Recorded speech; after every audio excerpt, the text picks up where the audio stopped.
Hi, good morning, Raven. How are you this morning? Hi, Renee. I'm fine. How are you?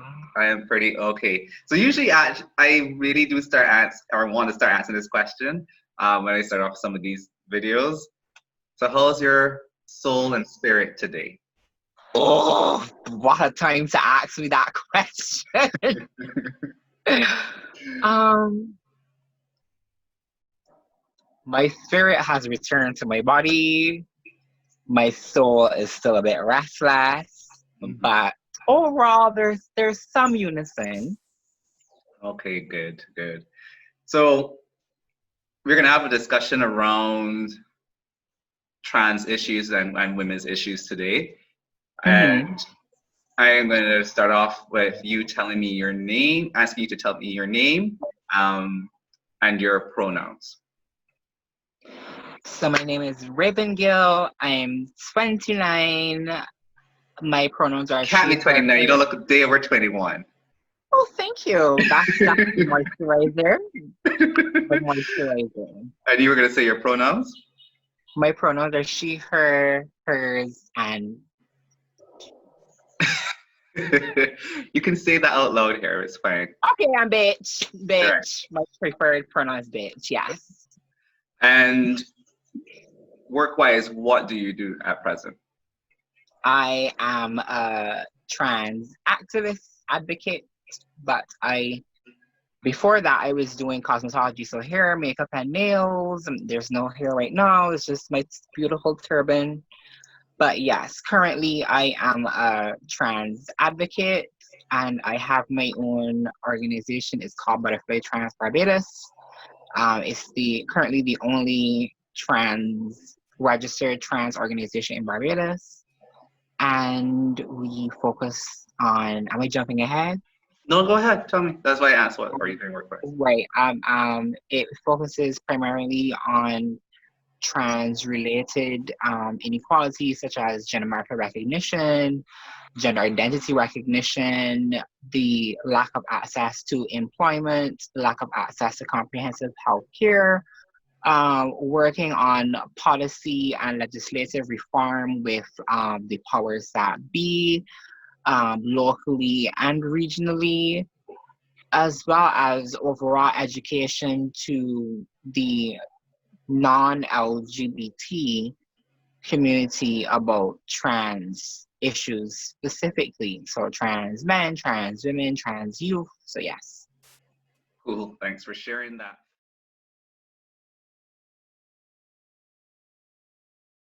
And actually, that perfectly segues into my next question. What are some of your experiences navigating? I'm going to break it down in two questions. Navigated Mhm. first the LGBT space as a LGBT plus space as a trans woman or a trans person. Going to be very honest here. I know you love honesty. Please be honest, The straight up honest. navigating the LGBT community as a trans woman, a visible trans woman, is difficult sometimes and tolerable others. So when I say difficult, like sometimes you find some gay men have an issue with trans women. Some lesbians have an issue with trans women, trans persons in general. Specifically, Barbados has more trans women presenting than trans men, and the reception to us is not always well received, not always as kind as you would think, considering that we are a part of the wider LGBT community. Also faces the wider community also faces a lot of backlash, a lot of plight, mistreatment, you name it. But within the community, we experience definitely some discrimination from our own kin. So yes. And before I go Um, into asking about the heterosexual space, you are saying actually presenting, and I want you to just quickly explain what a trans presenting trans woman is or passing trans woman is, as opposed to person that may not be may identify as trans but may not be, as I say, passing or presenting. Right. So, passing or presenting as a woman, a trans woman, is for me when I go in public. I'm always seen as a woman. Um, Rarely, if ever, identified as a man, unless the ignorant person would have known me from before, or somebody knows that I'm trans, I would go to disrespect me. But presenting is when you leave home, go to the supermarket, they see woman, you leave home as a woman. Um, and being passable is when nobody can tell that you're trans. They just see a woman. I would go to bars and guys would see me and hit on me and see me as a beautiful dark skinned black woman and offer me a drink or want to go on a date with me. So that's passing. Passing means that you are not identified as your previous gender.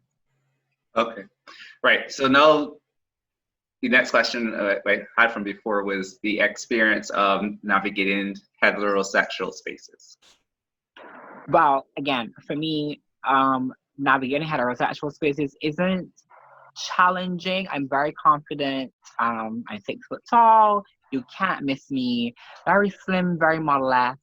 But Okay, yeah, man.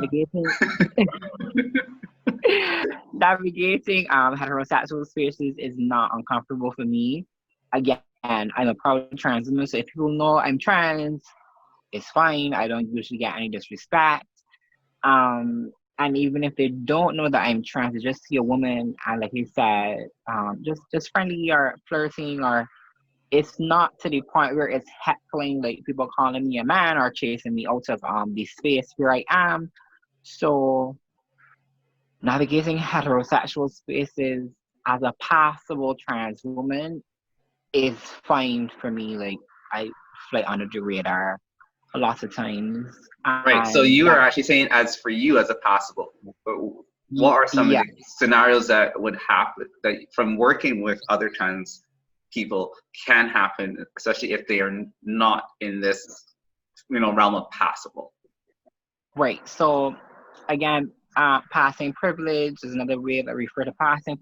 Passing privilege comes from a lot of resources or lots of things that other trans women or trans women specifically may not have access to. So I don't have a beard. I don't have any facial hair, and that's due to laser treatment.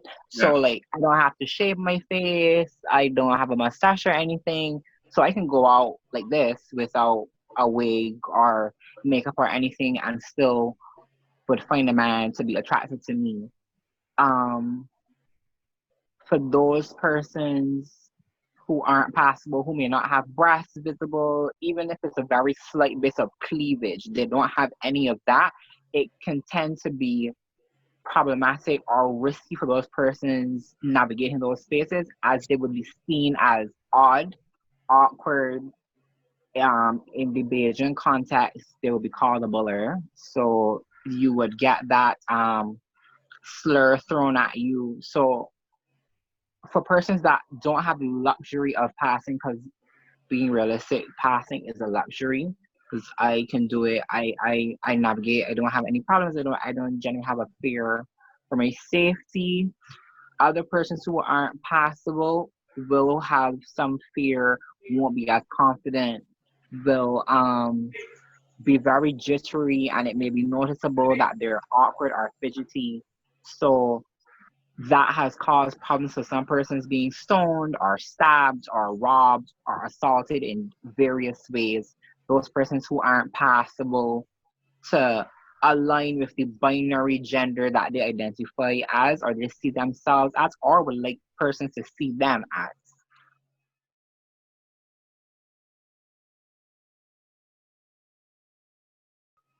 Okay, so you are right now we had a recent, and this is not per se focusing on the J.K. Rowling situation, but we recently had a lot of conversation coming out of that, the persons making certain comments. So what are some of the, I'm going to start with what are some of the questions that persons usually ask that are off-putting or offensive to persons of your community? Ooh, What are some of the key ones? I know there's a there's long list, so so let's break many. it down and for our audience, just a shorter list of the few top things. Okay, so they usually ask about your genitals or other body parts. So it's like, oh my God, and this is scenario one. Oh my God, somebody told me you're a man. How did you get breasts? And they come to touch. Are they real?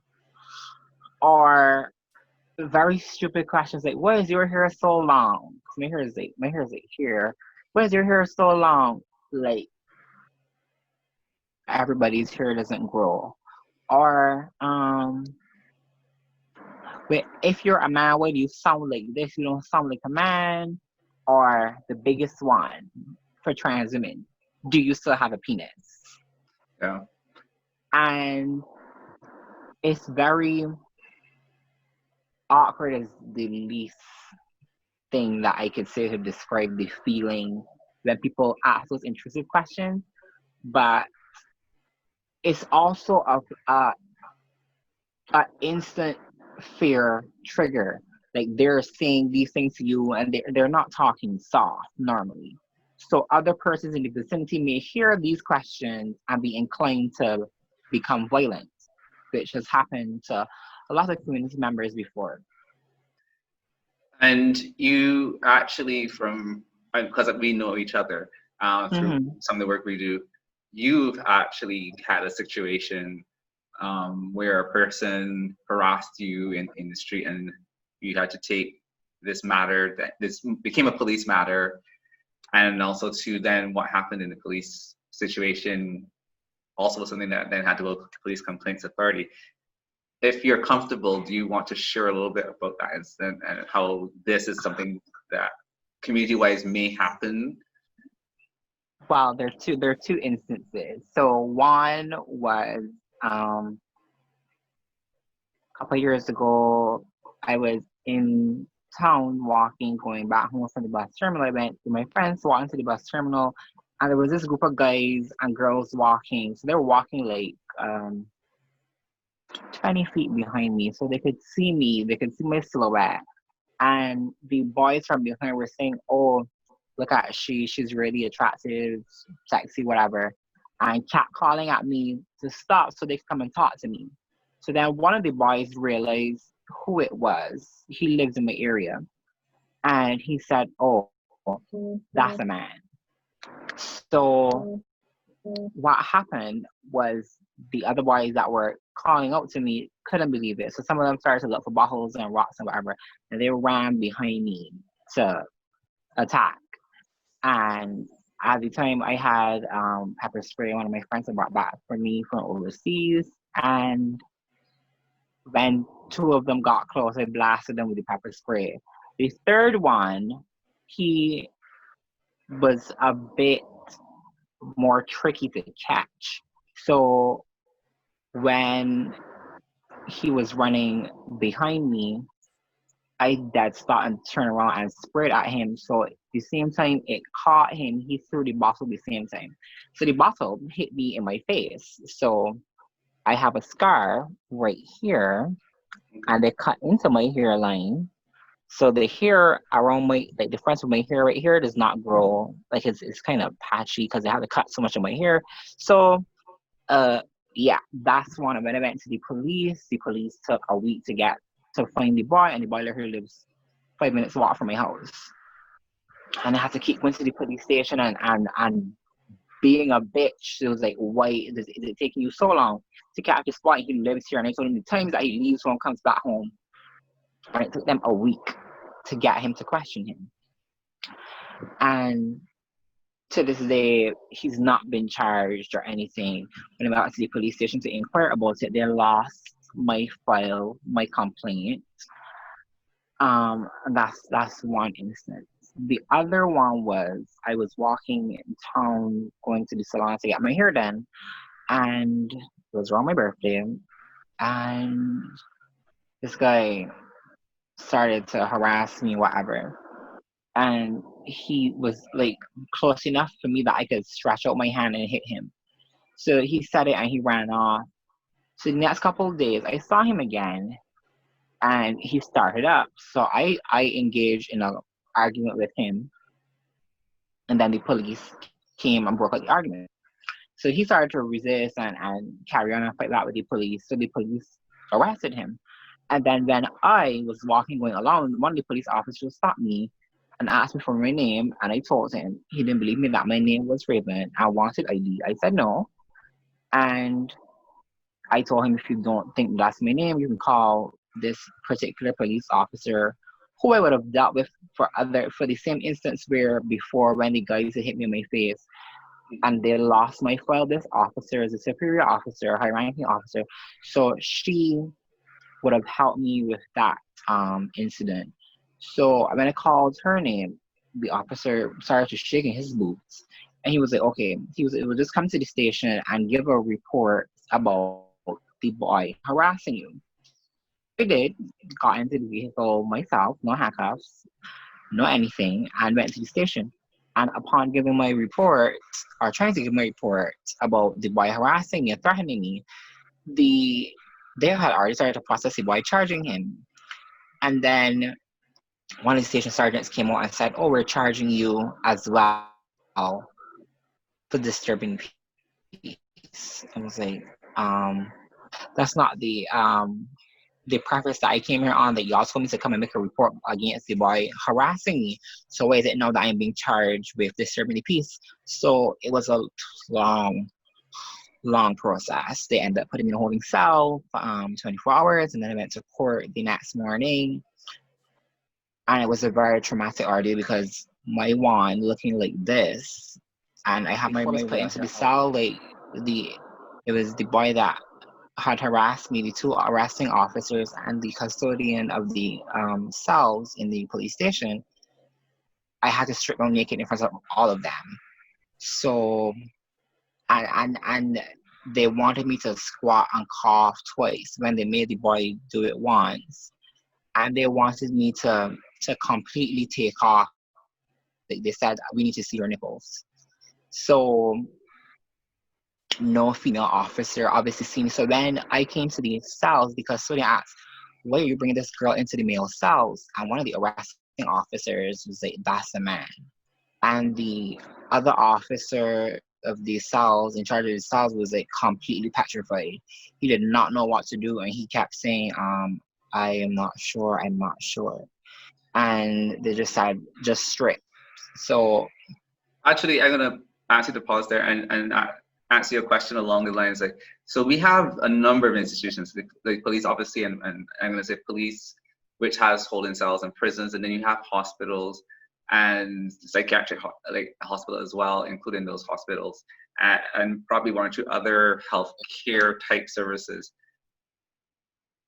Navigating that space has to be on some levels very difficult because for me in my own experience, the Caribbean is very much you're either going in as a you're biological male, biological female, and there's no space to navigate for in trans between. persons.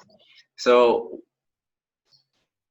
I know we were just talking about the police situation, but it has me wanting to ask what is also like navigating any of these public services, and this is also to even going to a doctor for trans as a trans person for care. Navigating any other space outside of your comfort or comfortable spaces, your safe spaces, is hell.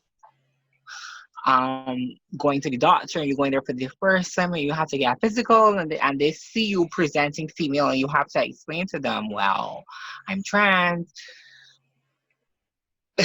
It's a whole big shock. So sometimes some of them would have been aware of it from social media, the internet, depending on if they trained overseas, they may have heard of it.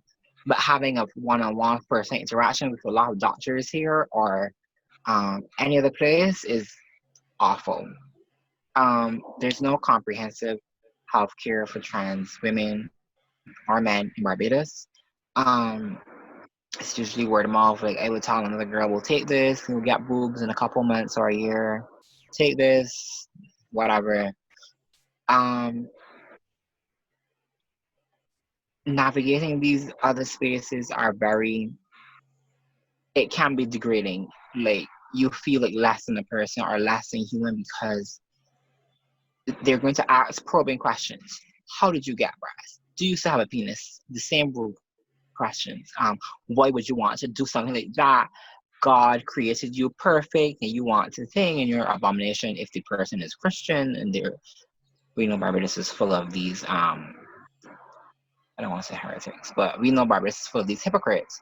So bringing God into the mix or the questioning is always a point of fear mongering that they do, or your abomination, you're going to hell. So you have to anticipate the level of discrimination that you're going to receive when you're in these places. If you go to the police for something you want help, when you can they realize or you tell them that you're a trans, they have no interest in helping you anymore. It's all about ridicule or trying to get you out of the station so you don't lodge your complaint. If you go to the bank and you're presenting ID because you can change your name in Barbados legally to from Bob to Susan. You can take pictures with your boobs showing inappropriate clothing like this, cleavage and whatever, so you can see the feminine appearance, but the gender marker is still the biological. You were born as male, so then it becomes a point of scrutiny, especially if you're using your Barbados ID card where it has big and bold text male, as opposed to your license that has gender is just the letter M or F. So usually because of my ID card, sorry, but because of my license, because I only use my license or passport, the gender marker is in a very obscure place, as opposed to my big and bold picture and my name. So for me, again, being passable is usually overlooked. But for other persons who may have not had the luxury of changing their name or feminizing their outward appearance, it's hard. It's unnerving. It actually makes people not navigate society normally because of all these challenges that they face.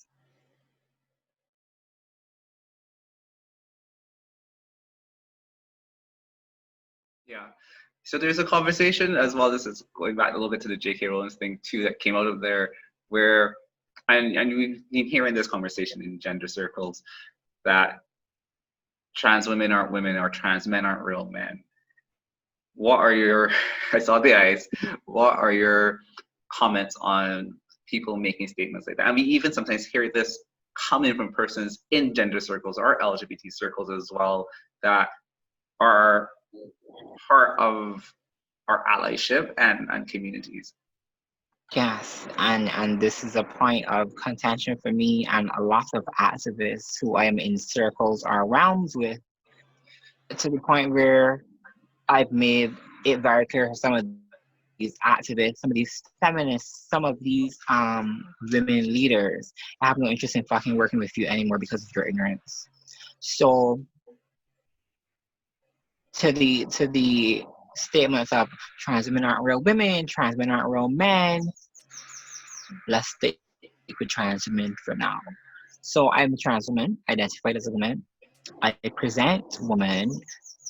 You don't automatically see genitals when you go to the bank, to the beach. You don't automatically see genitals when you're in the supermarket.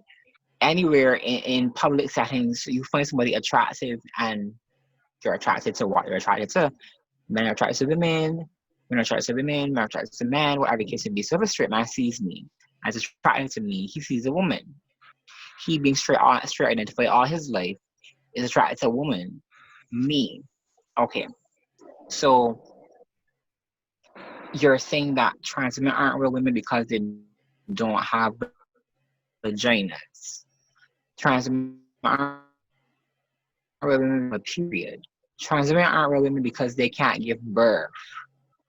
Okay, there are genetically born women that also can't give birth, don't get periods, and are still women.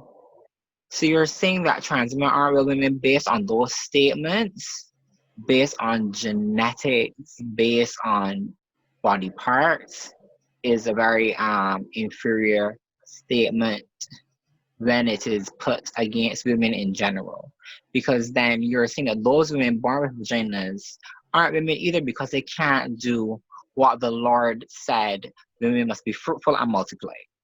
Yeah. Again, there are trans women who get surgery. So they remove their penis and have a vagina. So you're saying only women with vaginas are women. So that means trans women with vaginas are women. But in the same breath, you're saying women that can't give birth aren't real women. It then goes back to the genetically born women that can't do those things as well. So the problem for me is the outdated thinking and the outdated references to body parts, making you complete, making you a person, making you worth love, respect, care, rights, whatever. It's very, it's disgusting. Yeah. And the same trans men who's saying, oh, well, men don't get periods, men don't have vaginas, men have beards. There's some men that don't have any facial hair at all, so you're saying that he's not a man. There are some men that don't have a penis because it's been removed due to whatever surgeries necessary to keep them alive. These people aren't men because they don't have their parts. So again, equating a person being a person or complete because of their parts is very outdated. Is downright discriminatory. Is very stupid because if a man, if you put me in a bar, me looking like how I look when I doll up, I look like I had half of the women sitting at the bar next to me. And Okay, ma'am. this is no, this is not being shady to women or whatever, but you've experienced it. You see how men react to me. So if you're saying that women aren't supposed to, men aren't supposed to be attracted to trans women because they aren't real women, when you're sitting in a space of all women and the man cannot tell he's seeing a woman, why are you scrutinizing him because he's attracted to me and not you? He saw a woman. He didn't Yeah. see anything else. I don't have a beard. I don't sound like a man. Right. Actually, I want to ask you about, there is this idea as well in from people saying, well, you're either tricking people or you should disclose when you meet people. What are your thoughts on that? Okay, so for me personally, I don't like the idea of disclosing. Disclosing is for that person's peace of mind. Let me give you an example. I am not going to disclose to a man, hi, my name is Raven. I had appendicitis surgery when I was 15. I'm allergic to pineapples. I Hate had vegetables. I don't eat vegetables, like all these things that aren't necessary on a first interaction or 10th interaction. Okay, the man's not going to tell me, hi, my name is Bruce. I have 3 children. I have a wife, an outside woman, and I want to have sex with you as well. By the Some way, may, some may. I have 3 STDs and I don't want to get them treated. I know that they're there, blah blah blah. Like disclosure is for to me, disclosure is a touchy subject. But for me, I don't disclose that I'm trans unless I'm going to have sex with you. And at that point, me disclosing that I'm going to have sex with you would be me knowing that you're interested enough in that particularly. It's not a point Understood. of trickery. It's not a point of witchcraft. Whatever. Like, there's nothing to trick because there are men that are trans attracted specifically. There are men that are seeking out trans women. They don't want women with vaginas. If you're pre-op, you have a penis still. If you're post, you have a vagina. So there's some men that want strictly post, aka vaginas, strictly pre, aka penis. Plain and simple. There's some men that don't even care about the physical, having breasts and having the other surgeries and whatever. There are some men, as long as you identify as a woman, a trans woman, they're completely fine with it, and they're going to be with you because you see yourself as a woman and they're going to respect you as a woman. End of story. So there's no trickery, there's no whatever. But for me, I personally don't go to a bar and sit down, and I'm referencing a bar a lot because I like to have a beverage. But I'm not going to a bar when a man sends me a drink from the bartender brings a drink to me and said, the guy in the bar sent this to you. I look over and say, thanks. I'm not telling the bartender to say, oh, by the way, you should tell him that I'm trans. That don't make sense. I get it. But you know that this is a conversation going on. Like if you know It you're supposed to is, leave your and it's house with a placard stupid. saying all this information on it. Or maybe or people think that I should leave home with a bandana saying, I am trans. Yeah. See below for our definition, and the definition is right here. Yeah. Totally understand.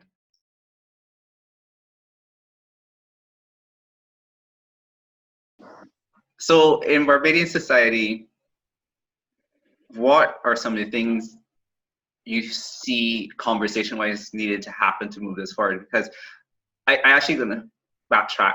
So we see yourself as a trans woman running an organization. I think we have a history of seeing trans persons as persons doing survival sex work or persons that are in drag. What are the differences and what are some of the nuances for this? So education is key. So transvestites was a word used in Barbados around the world. Transvestites refer to men who cross-dress. So transvestite is the outdated word, don't use it. And drag queens would have been considered transvestite. So they're men in the day and they dress up at night as women, sometimes to do sex work, sometimes to perform the arts, whatever the case may be. But in Barbados specifically, drag queens are known in certain areas as sex workers. However, there are some trans female sex workers, and they are in the same area as the cross-dressing sex workers. Survival sex work means that a person is selling their body for money, for goods, for services to survive because they cannot be employed um, by traditional means. So they won't be given the opportunity to work at a gas station or a supermarket.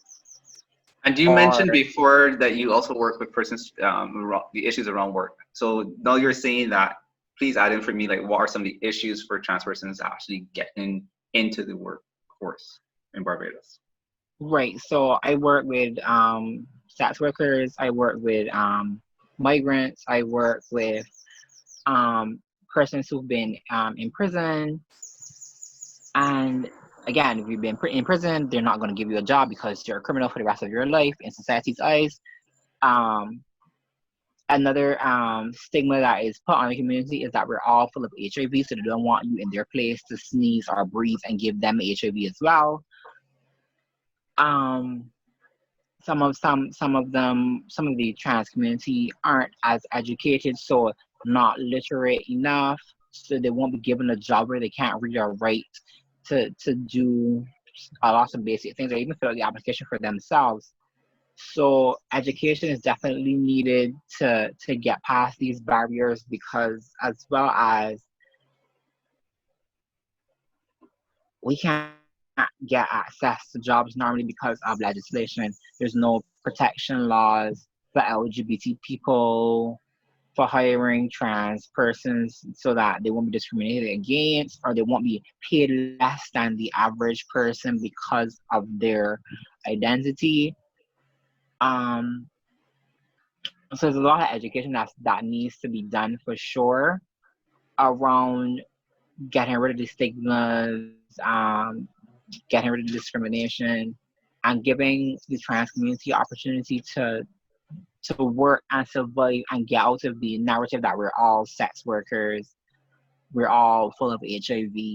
Because again, some of these things come from around the world because of statistics of bigger organizations or conglomerates that do funding to help these communities that are impoverished in other regions around the world. However, Latin America and the Caribbean is always usually lumped together, and the numbers from Latin America doesn't translate to the Caribbean because we are a smaller territory compared to the amount of trans persons captured in Latin America.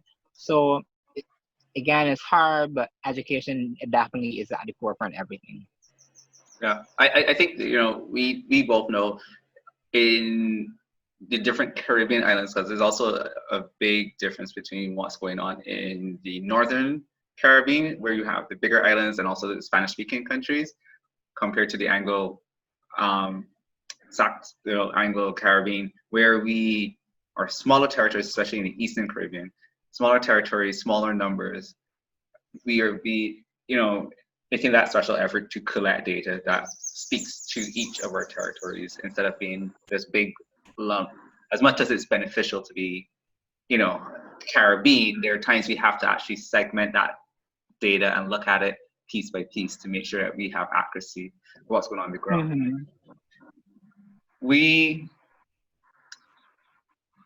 in the Caribbean, would say, and I want to go back because you used the word something earlier when we were talking about the experiences navigating LGBT space, and you used tolerance.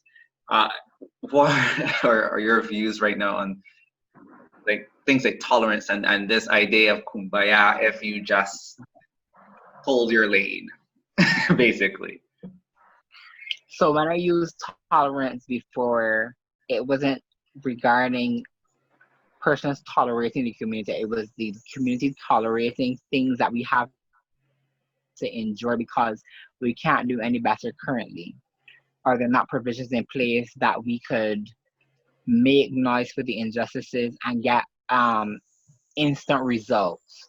So we have to tolerate certain things, certain laws that impede our life, our progression, our existence. I don't believe in tolerance when it comes to the LGBT trans specific context. Tolerate your boss, tolerate your annoying children, tolerate your parents, but you can respect the trans community. You can respect the LGBT community, but you can respect trans people. Acceptance, respect. And if you don't want to accept it, just respect it. I accept that there are some persons that I will never be friends with, that I work in the same activism realm with. However, I will respect them as a person over there, and I respect the work they're doing over there, but we're not going to, no. Yeah. I respect I think when we your tell work. people respect, they get confused and feel that I need you to come and praise me. I just need you to. I don't need you to agree with me either. Yeah. We just need. That's agree to disagree. But you're going to respect me as a person, me as an individual, me doing what is best for my community. And I'm going to respect what you're doing for your community is the same. But don't tolerate me because you want it to look good for funders, you want it to look good for the other are on my side, for lack of better words, so you're not seen as the outcast. No, keep the same energy all the time. I don't want the fake acceptance, the fake tolerance. Again, tolerate that you got a big war on your nose and you can't do nothing about it. Accept, respect me. Yeah. End of story. I also want to ask. Just say then. Yeah, I want to ask also too, what is the issue when we are in the community and we lump the G and the T together, especially if we're doing it for research or group projects, or just in general, we always think, so you say T because we know when we say T, we are mostly focusing on trans women, as there's not a lot of visible trans men in our communities, at least documented wise. Can I curse? Please do, respectfully. This wrestle that the funders and donors got about lumping MSMs, aka gay men, with TG women, trans women, is a bunch of cunt. Because at the end of the day, you're putting money, let's say, a US or UK organization or funder is putting money into the government's hands of Barbados. For example, the Ministry of Health. So then we are given the money to work with CSOs, nonprofit organizations, like my organization, to work with Right, the CSO is a Ministry of civil Health. service organization. Yes, or Right. civil service organizations to work with the government, Ministry of Health, Ministry of Labor, and you're capturing information about gay men, MSMs, and you want information on TG women, trans women. It's two different demographics, two different target audiences. Why are you lumping MSMs, gay men, with trans women? Why? Because you're still viewing trans women with their binary parts from birth. So trans women going lumping with gay men. So then there's no qualitative data or quantitative data on TG women existing in Barbados because we don't want to do the work, so we can just call all them men because they're born as men. That's a bunch of shit. And that's why the trans community always gets zero to little funding, or you have to partner with the same MSMs and still give the same data for it to be squandered into the MSM category. That is a bunch of garbage and it is very counterproductive. It sends the community back decades because when somebody else comes from the EU and wants to give money for research purposes or to fund policy or legislative reform, they're going to say, okay, well, we know they have MSMs, we know they have gay men. What about trans women? You go and check the ministries or the government's archives or the government's records, research. There's no trans women.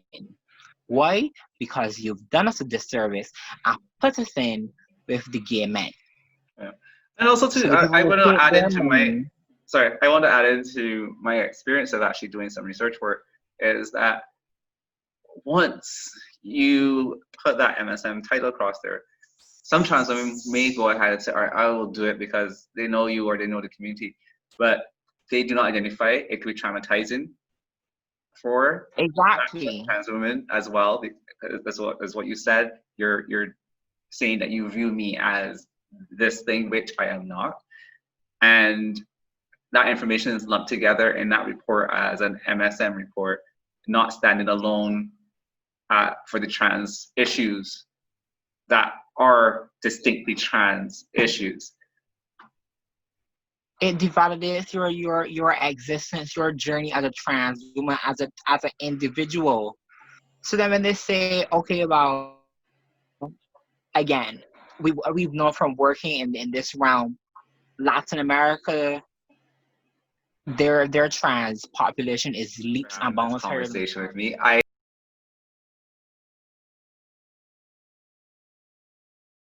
I know I'm a little bit biased because I am a trans ally, so I'm not going to come at you arguing. Thank you for your allyship. We thank you for always standing up for us, but not speaking for us.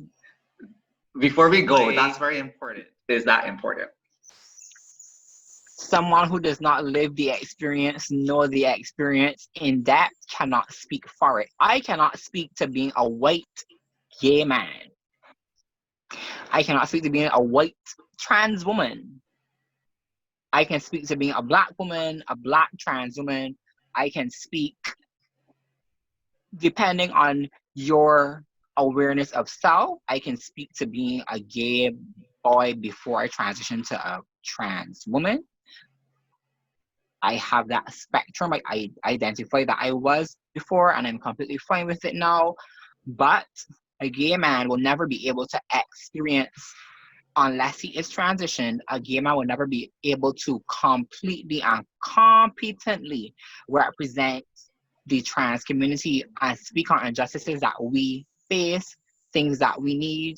They will never be able to understand the micro and macro aggressions that we face, the different levels of stigma and discrimination, because the T is always left off of the LGBT. It's usually LGB funding, LGB whatever. It's really trans funding, and if it is, it's not a lot, and it's not to do things that we need. They want to give us HIV medication. We don't need it.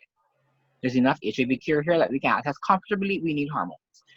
We need access to mental health professionals. And my organization has done a workshop with mental health professionals, just a small plug. But yes, so it's okay for gay men to be allies for us. And definitely you are being discriminatory to I want you to trans repeat that women, because that it froze a second, so just go back and repeat. It's okay for gay men to be allies and then continue from there. Oh, I was saying it's okay for gay men to be allies for us and stand up for us and say you're being discriminatory or disrespectful to trans women, but that's it. Then say, I have a trans woman here that can speak to the injustices, the experience, the things that need to be registered for their community as their lived experience. And not only experience, but their knowledge. That's something that a gay man can never do for us. For me, in those circles, and if I ever have to speak on it, I can share data. I can share a documented situation.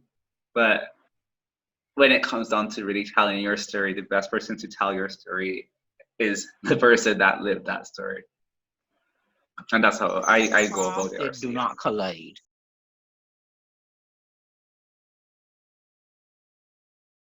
Because again, for persons to understand, gay men do not find trans women attractive to be in relationships with, not sexually.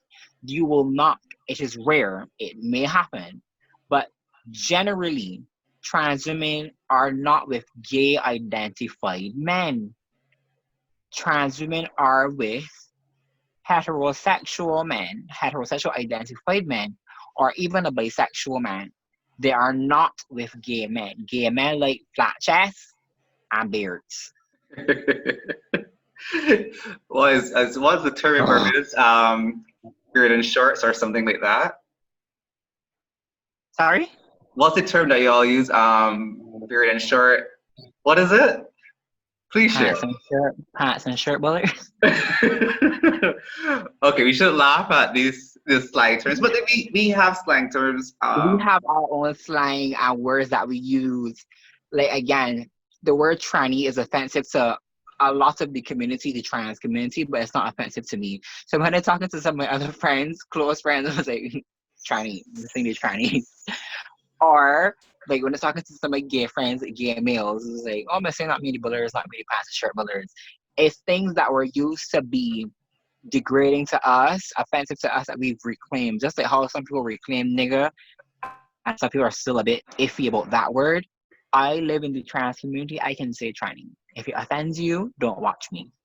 But I'm saying this because I'm a part of it. Thank you. Yeah. Well, there's always so much to talk about, but we're gonna wrap here. Yeah. Okay. Well, again, Miss Gill, thank you so much. It's always a pleasure sitting down and having a conversation. And till we do this again. Yes. Very soon.